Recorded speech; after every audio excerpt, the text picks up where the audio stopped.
Young Turks, this is Anna Kasparian, and for those of you who are watching online, this is our brand new set. You didn't think it would happen, but it did. How awesome does this look? And unfortunately, Cenk isn't here to experience it firsthand, but he is over the phone. Cenk, what's going on? Well, as you know, Anna, disaster. Yes, we've had a lot of technical difficulties because of the fact that this is a brand new set, lots of wiring issues, a lot of things that I don't personally understand. But we've been, trying to get the show started. Unfortunately, we had a late start, but it's okay. We're still here. We have Cenk over the phone, and it's going to be a great show because I have great stories. Okay, I like your enthusiasm, Casper. I like it a lot. Okay. Now, for the people at home, look, if you're waiting on the show to start at 7 o'clock Eastern, what was I going to say? We're trying to do a fancy setup for you guys. We're trying to look out for you. We were doing Logitech, then we were doing Skype, and we're doing X and Y and Z. Now I'm over the phone. I'm old school. By the way, how much is my voice echo in this room? No, you sound fine. Just calm down. Okay, good. All right, good. All right. Now I'm trying to watch you guys online because I got a computer here because I still haven't seen the set, and so I'm dying to see it, but this computer can't open it. Technology difficulties all day long at the Young Turks. Unfortunately. All right, that's all right. Anyways, we got a great show. There's a ton of stories that I want to talk about, actually.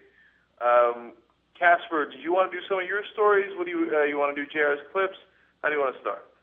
Actually, I want to start with one story that is pretty political, and it has to do with a cheerleader from Silsbee High School who was allegedly raped by a football player at her high school. She went to she went to a party, and during the party, she claims that she was dragged into a room by several guys, and this football player, his name is Rakeem Bolton, allegedly raped her, okay?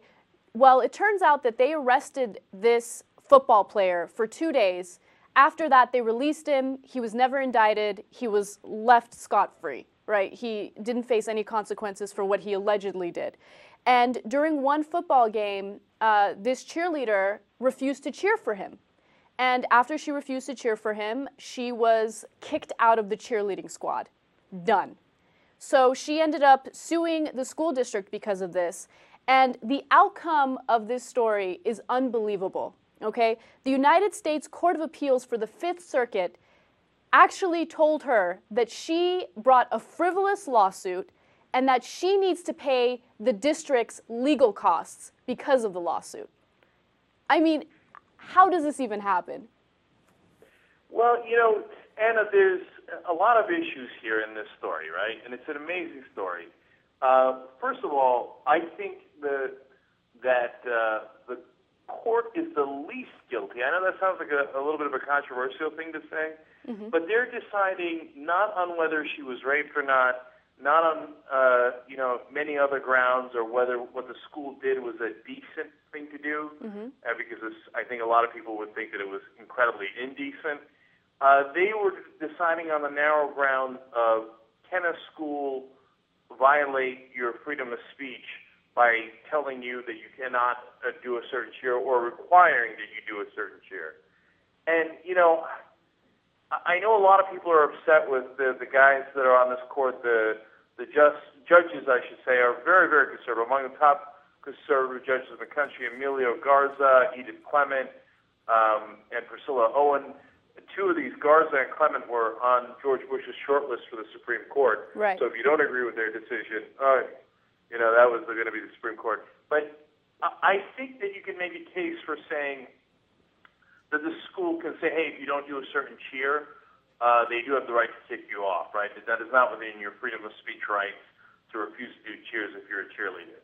But I think the people that are the most guilty here, other than the person who actually, of course, committed the rape, if it's true, right, is the school. I mean, my God, how insanely insensitive can you be? No, that's what I was going to say. Look, Cenk, you make a great point about the Supreme Court and what they have to rule on.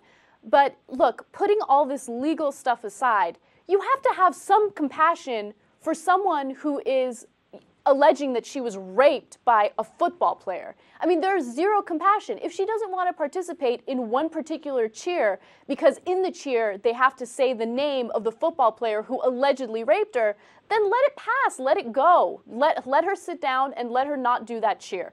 But instead, they make a big deal about it. They kick her off the cheerleading team.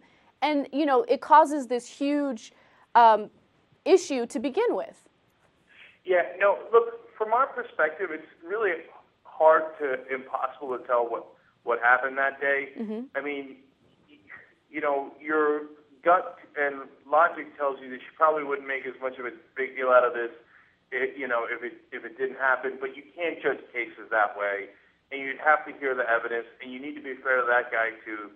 And he was not convicted of rape. You know, they went all the way down to assault charges.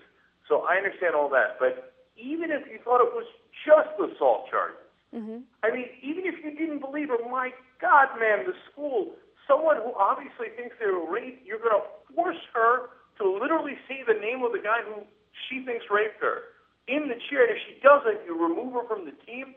I mean, the number of administrators that were involved here on the spot to remove her from that particular game and then to throw her off the team, it's insanity. I can't believe anybody could be that cold-hearted. I know. It's unbelievable. It's so insensitive. And, you know, when I read this story, I just couldn't believe it. I'm like, first of all, no way. There's no way she got kicked out of the cheerleading team. And then it goes the extra mile. There's no way that the Supreme Court, not the Supreme Court, I'm sorry, the Court of Appeals for the Fifth Circuit, there's no way that they're going to make this student now pay the, you know, legal costs for the district. But yeah, that's exactly what happened. It's insanely insensitive. You know, on that point, you make a very good point, Anna. Just, look, no matter what you think about how the Fifth Circuit here should have ruled, again, it goes, and I know hard cases make bad law. They tell you that in law school, and there's a reason why. So you don't want to rule the wrong way based on your emotions here, et cetera. And I think you can make a decent case for both sides, right? But no matter how you feel about the outcome of the case, don't make her pay the cost to the school as well. I mean, there's no reason why you have to do that. That doesn't have to be part of your decision.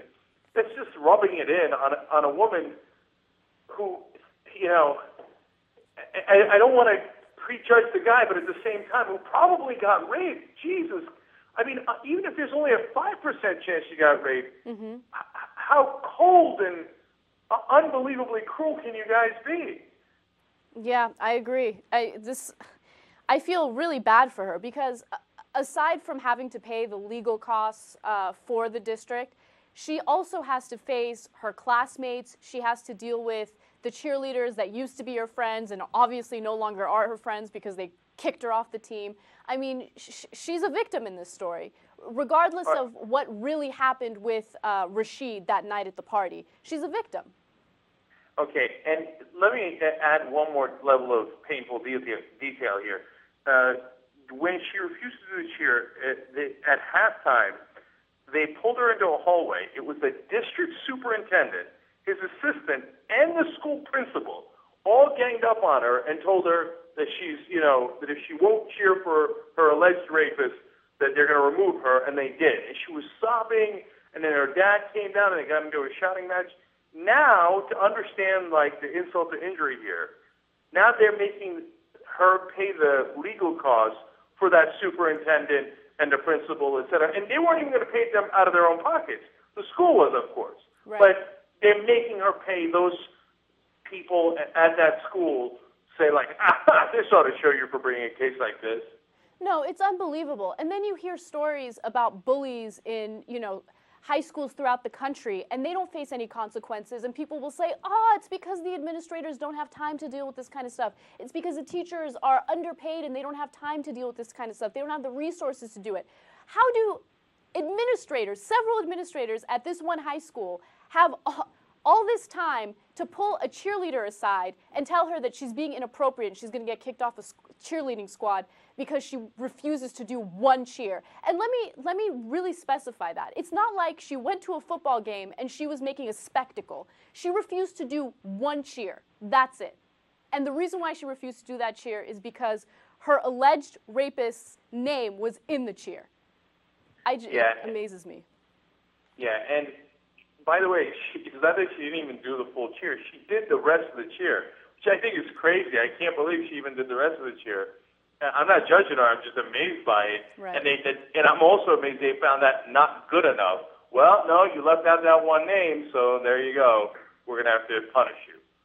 Seriously, these administrators need to get back in their offices and figure out how to get higher test scores and how to make education better for their students. I don't even understand why they're wasting their time making a cheerleader feel even more terrible about something that happened to her.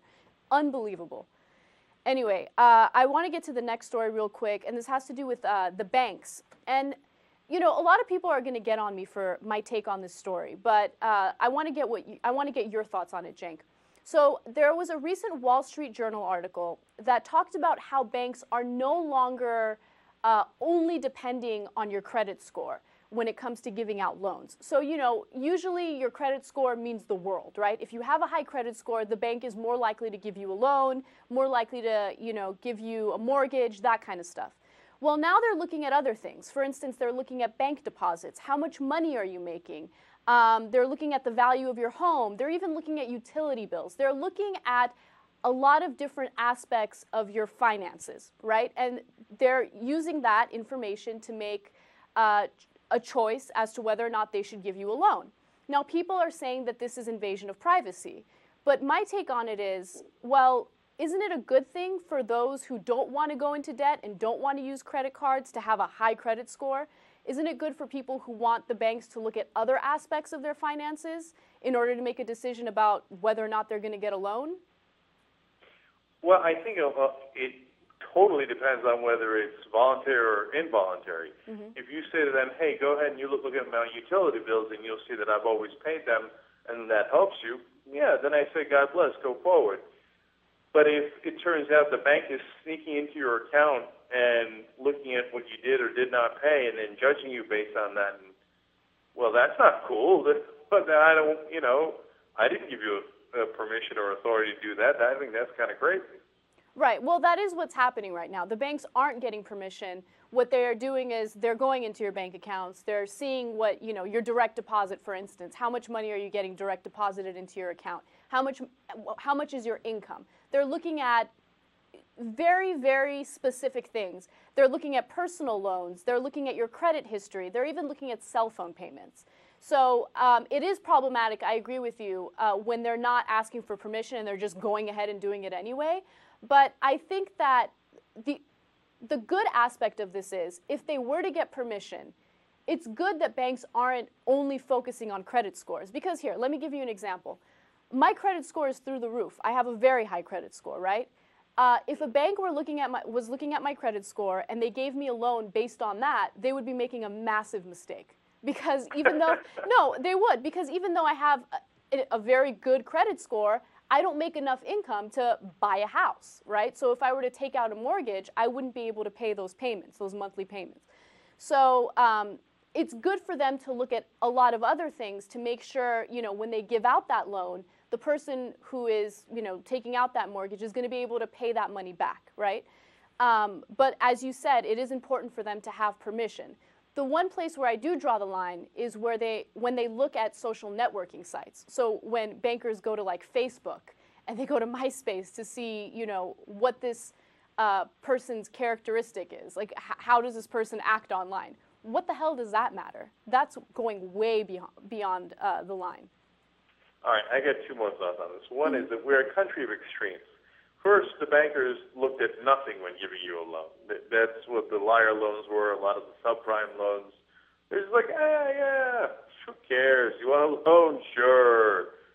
You don't make any money? Who cares? Don't worry about it. You don't even put any money down. Because, of course, you were making money off that system because then they package off the loans to other people and take their fees, etc. Now they've gone to your Facebook account. I mean, the complete opposite extreme. Right. And then second of all, you know, that's just part of why the Tea Party people drive me crazy. You know, they got their signs with the "Don't tread on me," and they think that they're all about the Constitution and their privacy, and they want to be left alone. And a lot of them claim to be libertarian. And then both large companies and the government are in every nook and cranny of our life. The government is checking our, which websites we're going to. They're reading our emails. They're tapping our phones. These aren't conspiracy theories. They are. I mean, they might not be necessarily tapping your phone, but they are allowed to do warrantless wiretapping for no reason, without a court order. And Bush did it. Obama's doing it. And now the banks are looking at, who you paid for what, et cetera, and not a peep out of these Tea Party people. Why? Because the banks didn't tell them to protest that. God, every time I think about it, I think, God, these are the world's biggest suckers. They have no idea what the actual issues in this country are. And I see their comical "don't tread on me" signs, and I think, the other crying shame about it is they could be such good allies to us, nonpartisan, bipartisan allies, if they knew what the hell was going on. Right. They have absolutely no idea. If they knew how involved the government is, I think that they would totally panic. They're just so ill-informed. It's depressing. But if a Democratic president had started warrantless wiretapping instead of a Republican president, one, it would be the largest issue in the country. God, man, every time I talk about this stuff, I get depressed. And every time we talk about it, it reinforces how incredibly powerful Fox News is. Because if it was a Democratic president, Fox News would have talked about it 24/7 every single day until, I swear to you, it was the largest national issue and the president got impeached. Because it is illegal. It's far more illegal than what Clinton did or anybody else did. If it was started under a Democratic president, they would have gone after him 1,000,000%. Instead, it starts under a Republican president and not a frickin' peep. Right. All right, Cenk, we got to take a break. When we come back, we have some more great stories for you, including some of the consequences the BP oil spill has had on people's health. We'll be back on the Young Turks.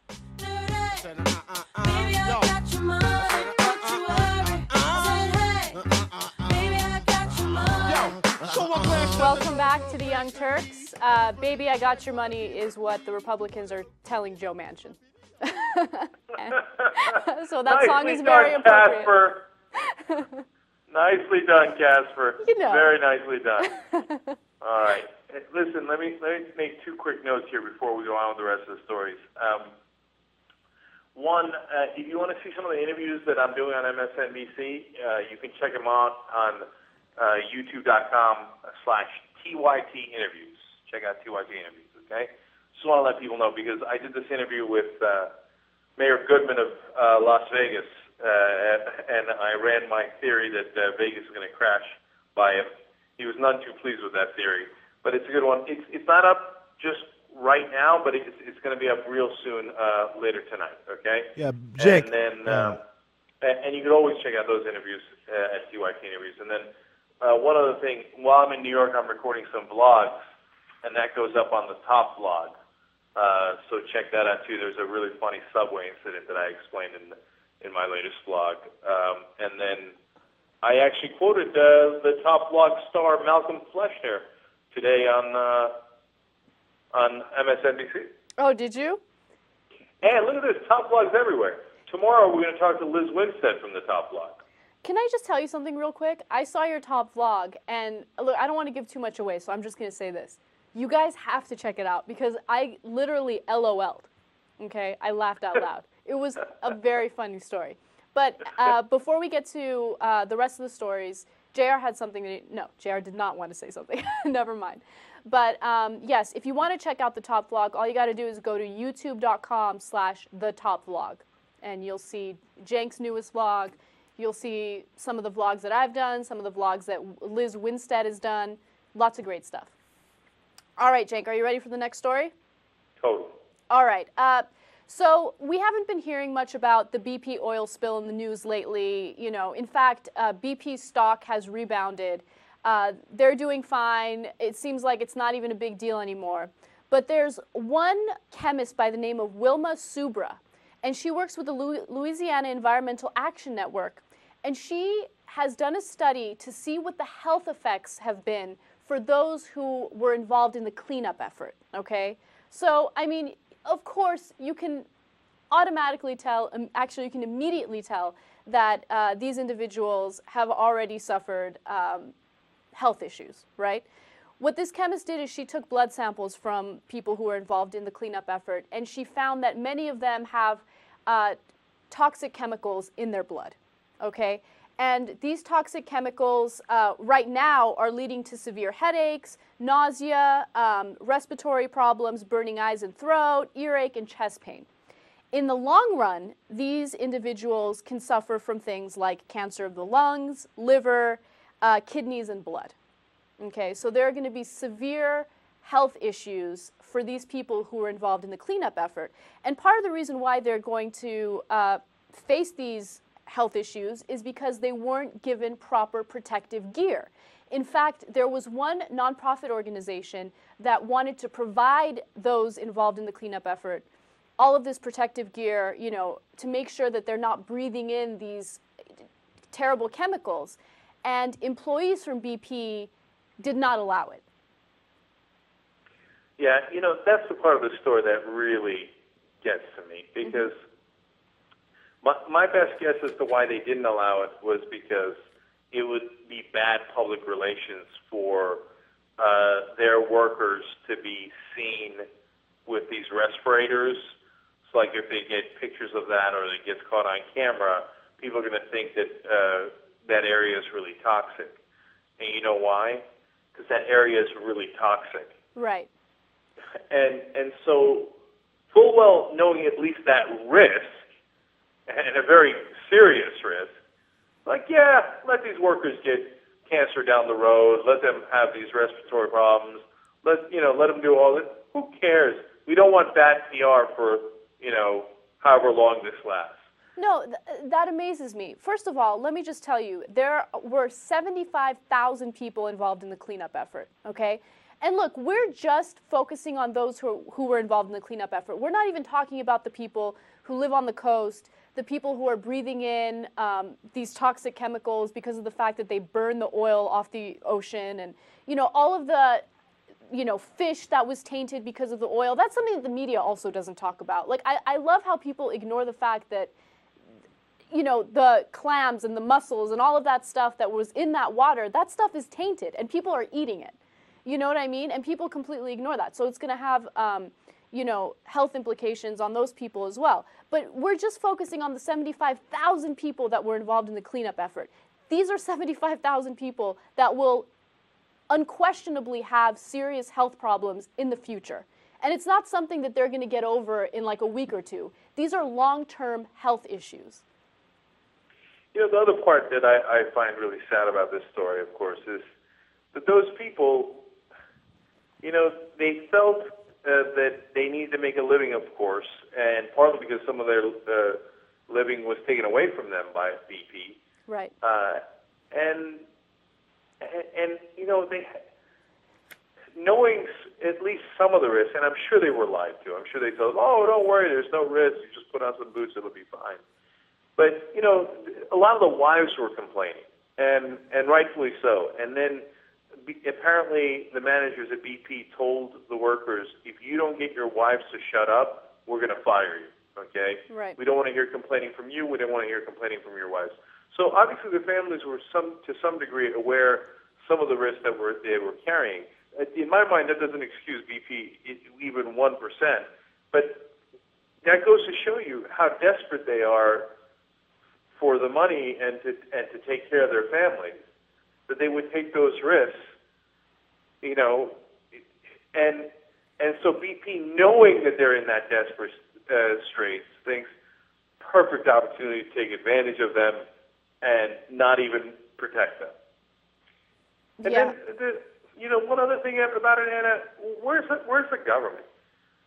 Wasn't there any government agency that, was supposed to look out for us down there going, hey, you know what? If these guys are going to be working on an oil spill like this, maybe they should have respirators on.